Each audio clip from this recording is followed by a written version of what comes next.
नमस्कार, मी रीना ठाकूर कोकणशाहीच्या दिवसभराच्या बातम्या या विशेष बुलेटिन मध्ये स्वागत करते। चला तर मग जाणून घेऊया सिंधुदुर्ग जिल्ह्यासहित संपूर्ण कोकण आणि अखंड महाराष्ट्रात नेमकं काय काय घडलं।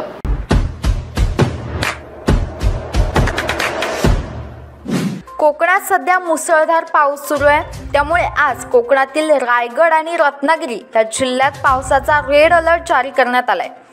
तर पश्चिम महाराष्ट्रातील पुणे, सातारा, कोल्हापूर त्याचबरोबर सिंधुदुर्ग, मुंबई, ठाणे, पालघर, नाशिक या जिल्ह्यात पावसाचा ऑरेंज अलर्ट जारी करण्यात आलाय।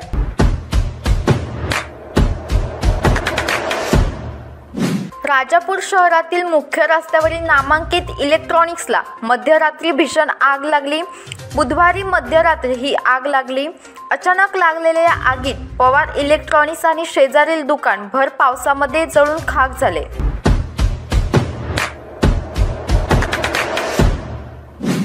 वालावल कवठी मार्गावर आज दुपारी 1 वाजण्याच्या सुमारास भले मोठे झाड कोसळले होते। यामुळे मार्गावरच्या वाहतुकीवर काही काळ परिणाम झाला होता।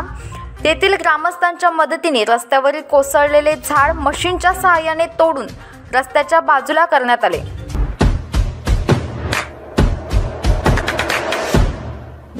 काल वर्षा बंगल्यावर झालेल्या बैठकीत 2024 पर्यंत मुख्यमंत्री बदलणार नाही असं मुख्यमंत्री एकनाथ शिंदे यांनी आमदारांना आश्वासन दिलंय।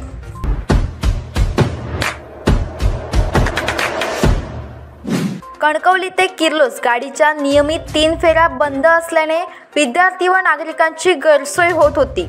हीच गोष्ट माजी खासदार निलेश राणे यांच्या निदर्शनास ग्रामस्थांनी आणून दिल्यानंतर निलेश राणे यांनी तात्काळ एसटी विभागाला संपर्क करून कणकवली ते किर्लोस गाडीच्या सर्व फेऱ्या सुरू करण्याची सूचना दिली व त्यानंतर आज बसच्या सर्व फेऱ्या सुरू करण्यात आल्या।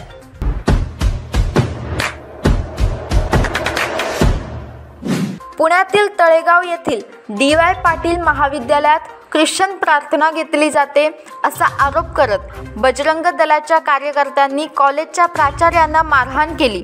प्राचार्यांची ताबडतोब बदली करण्यात यावी अशी मागणी बजरंग दलाने केली आहे।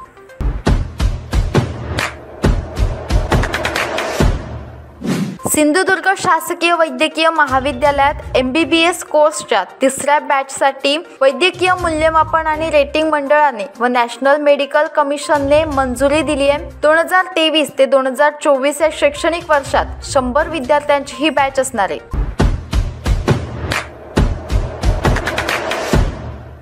याबरोबरच कोकणशाहीच्या दिवसभराच्या बातम्यांमध्ये इथेच थांबतोय, पण तुम्ही मात्र दिवसभराचे अपडेट्स आणि ताज्या घडामोडी जाणून घेण्यासाठी कोकणशाहीचं YouTube चॅनल सबस्क्राइब करा, फेसबुक पेज लाईक करा आणि Instagram पेजला फॉलो करायला विसरू नका।